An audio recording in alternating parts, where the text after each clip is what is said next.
Louvado seja nosso Senhor Jesus Cristo. Nós vamos fazer o nosso comentário, o Evangelho de São Mateus, nosso 113º encontro. Vamos trabalhar o final do Evangelho com esses versículos. Nós terminamos a leitura do Evangelho de São Mateus. É o capítulo 28, versículo 11 ao versículo 20. Escutemos a leitura. Quando as mulheres partiram, alguns guardas do túmulo foram à cidade e comunicaram aos chefes dos sacerdotes tudo o que havia acontecido. Os chefes dos sacerdotes se reuniram com os anciãos e deram uma grande soma de dinheiro aos soldados, dizendo-lhes: digam que os discípulos dele foram durante a noite e roubaram o corpo, enquanto vocês dormiam. Se o governador ficar sabendo disso, nós o convenceremos e vocês não precisam ficar preocupados. Os soldados pegaram o dinheiro e agiram de acordo com as instruções recebidas. E assim tal boato espalhou-se entre os judeus até o dia de hoje. O dia de hoje responde ao dia em que Mateus terminou de escrever esse evangelho. Os 11 discípulos foram para a Galileia, ao monte que Jesus lhes tinha indicado. Quando viram Jesus, ajoelharam-se diante dele. Ainda assim, alguns duvidaram. Então Jesus se aproximou e falou: toda a autoridade me foi dada no céu e sobre a terra. Portanto, vão e façam com que todos os povos se tornem meus discípulos, batizando-os em nome do Pai, do Filho e do Espírito Santo, e ensinando-os a observar tudo o que ordenei a vocês. Eis que eu estarei com vocês todos os dias até o fim do mundo. Então, este é o texto que nós vamos refletir, encerrando o Evangelho de São Mateus. Versículo 11. Quando as mulheres partiram, alguns guardas do túmulo foram à cidade e comunicaram aos chefes dos sacerdotes tudo o que havia acontecido. Mal o fato da ressurreição se torna público, já começa a desfigurar pela mentira. Se desfigurar o fato da ressurreição. Como podem os guardas terem dormidos? Como podia Pilatos, ao sabê-lo, simplesmente abafar tão grave delito dos soldados? Que interesse teriam os soldados em espalhar tal boato? Os soldados, aterrorizados com a aparição fulgurante diante do sepulcro, Mateus capítulo 27, versículos 62 a 66, e Mateus capítulo 28, versículo 4, vêm deslocados por Mateus.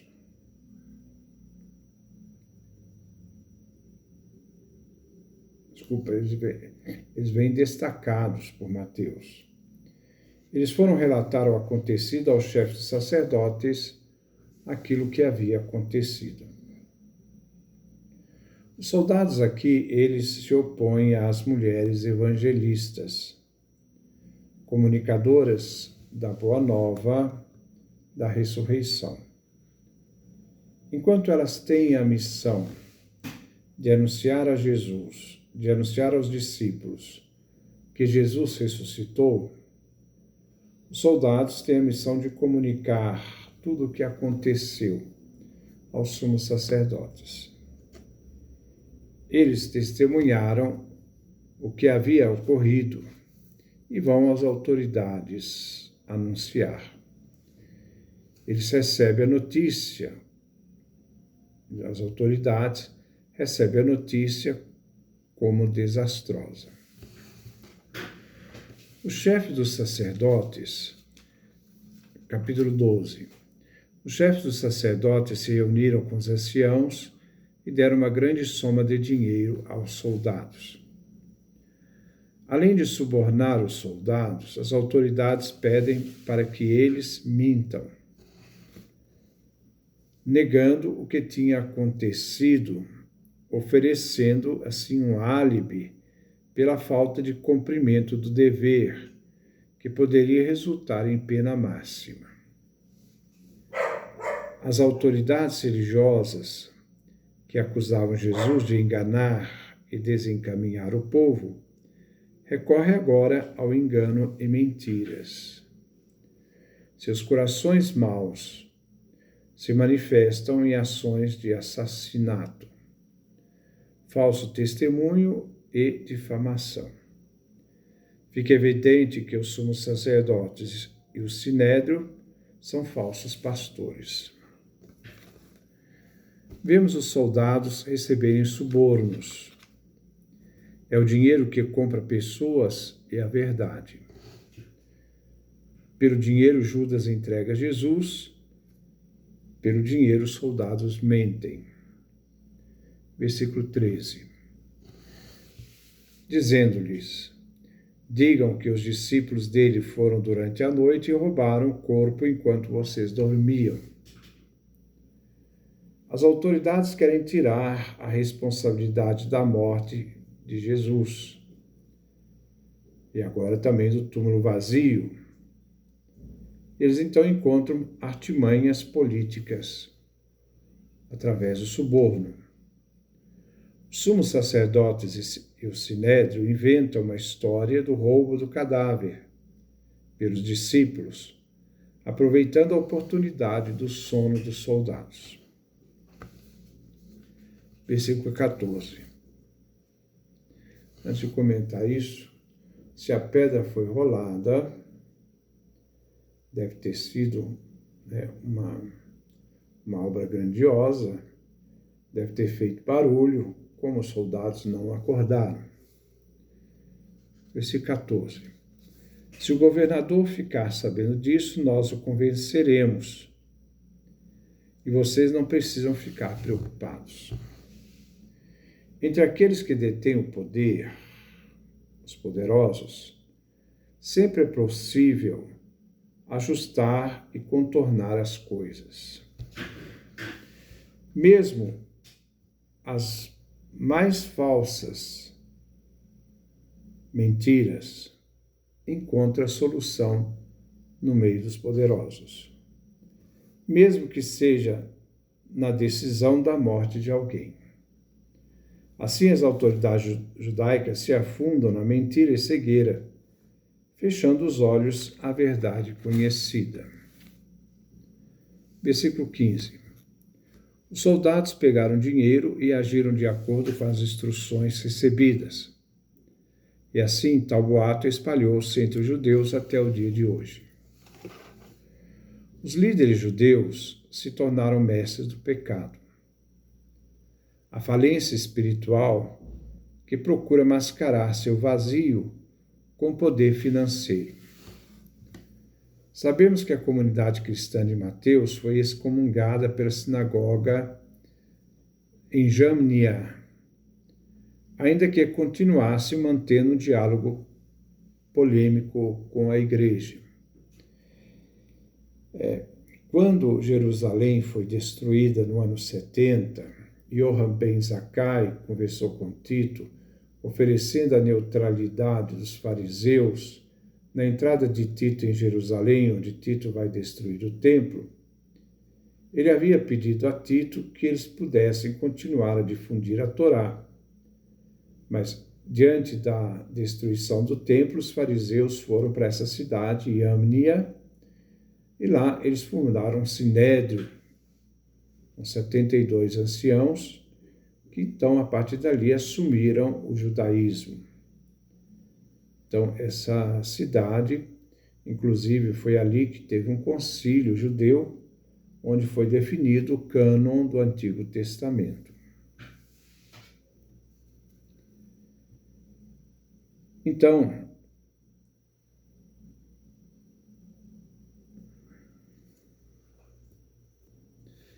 a passagem aqui testemunha a ação negativa das autoridades judaicas diante do poder da ressurreição e querem tirar a responsabilidade da condenação e morte de Jesus, atribuindo aos discípulos uma fraude, o roubo do corpo.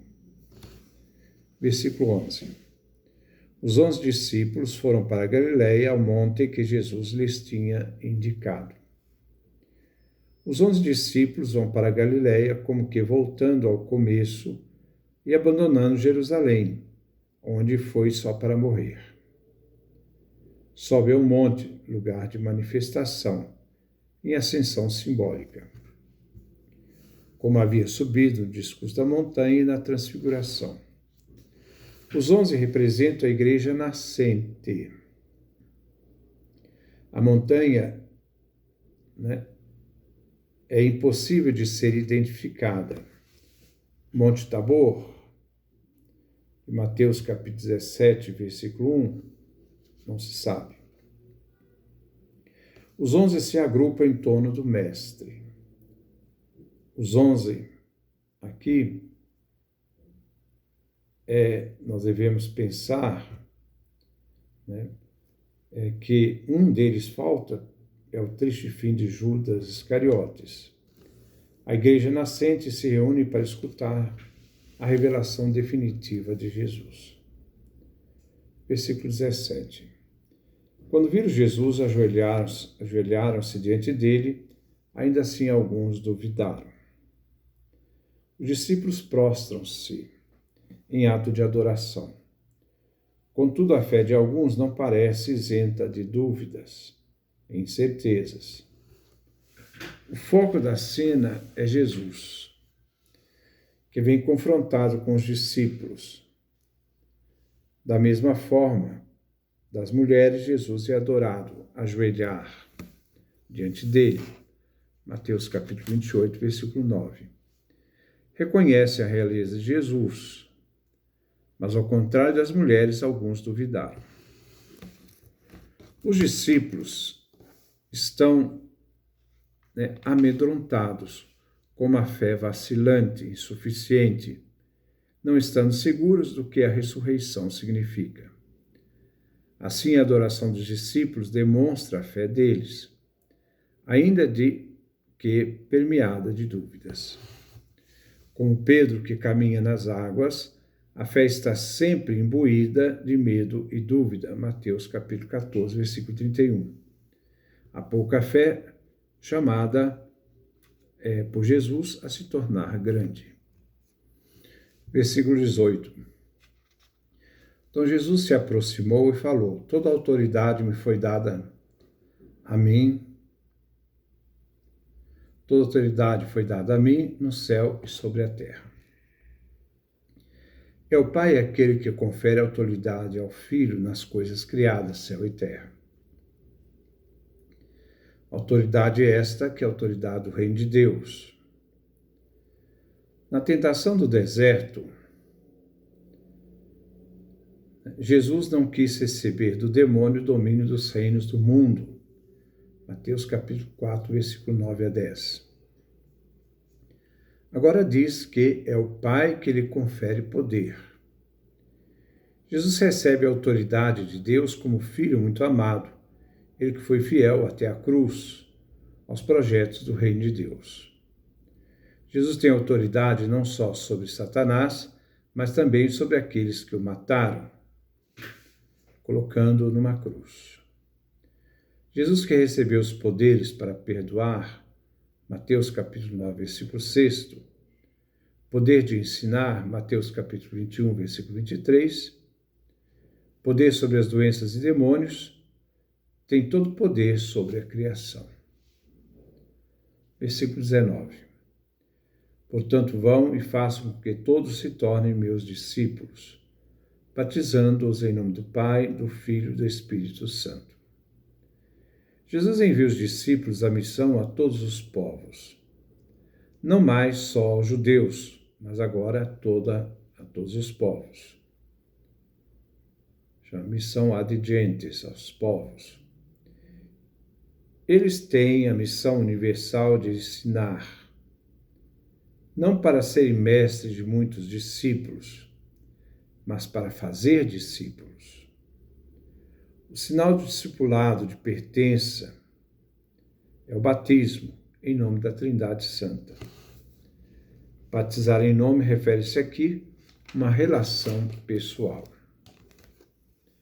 do batizado com o Pai, o Filho e o Espírito Santo. Todos são chamados à eleição. Nenhum povo será excluído. Assim se faz discípulo pelo batismo e pela palavra, ensinando-os. Não se trata do batismo de penitência anunciado por São João Batista, Mateus capítulo 3, versículo 6 e versículo 11, mas um batismo para a vida com Deus e em Deus. O nome do Pai é invocado sobre o batizando. Todos serão chamados e reconhecidos como filhos de Deus. Mateus capítulo 5, versículo 9. No batismo se tornam filhos do Pai. Mateus capítulo 5, versículo 45.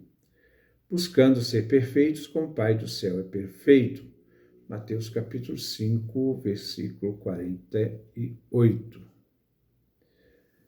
No nome do Filho, para que possamos ter uma unidade vital com o Filho, coração, amor do Pai revelado a nós. No nome do Espírito Santo, que gera a união vital entre Pai e Filho. O batismo é o sinal que se faz tornar discípulos. E como discípulos, nós devemos aprender com Jesus Mestre tudo aquilo que ele ensinou e deixou aos apóstolos. E através deles, que essas verdades de fé, essas verdades chegaram até nós. Daí a necessidade de sermos ouvintes da doutrina apostólica. Versículo 20. Ensinando-nos a observar tudo o que ordenei a vocês. Eis que estarei com vocês todos os dias até o fim do mundo, a consumação do século. O batizado deve aprender tudo o que Jesus ordenou, que está presente no Evangelho, aqui de São Mateus. Esse aprendizado, né, trata da orientação do Mestre, que os discípulos receberam e depois nos transmitiram. E assim, por esse ensinamento, nos tornemos verdadeiros discípulos. Esse aí contém o caminho da perfeição e da salvação. Os discípulos dão continuidade ao anúncio de Jesus. Assim, o tema central são 5 discursos de Jesus desenvolvidos no Evangelho de São Mateus. Então, o que é o ensinamento? O ensinamento de Jesus está nos 5 discursos que ele desenvolveu no Evangelho de São Mateus. Primeiro, o discurso da montanha, capítulo 5 ao capítulo 7, discurso da missão, no capítulo 10, discurso da parábolas, no capítulo 13, discurso da vida da igreja, capítulo 18, e o discurso escatológico, capítulo 24 e 25. Estarei convosco todos os dias. No início do Evangelho, vemos que Jesus é Deus conosco, Emmanuel, Mateus capítulo 1, versículo 23. Jesus é Javé que salva. É aquele que no período da história da missão dos discípulos caminhará com eles um período que tem duração. Haverá um fim, a consumação dos séculos. Da subida de Jesus aos céus até a consumação dos séculos é o período da igreja. E Jesus se faz presente, mas como diz São João, é o Espírito Santo que acompanhará os discípulos no tempo da missão, o tempo da história. João capítulo 20, versículo 22 a 23. Então, esse é o nosso trabalho, nós terminamos aqui a nossa leitura. Vamos então começar também a leitura de 2 evangelhos. O Evangelho de São Mateus, o Evangelho de São João. Então que Deus nos dê a sua graça, a sua bênção, sua face resplandeça sobre nós.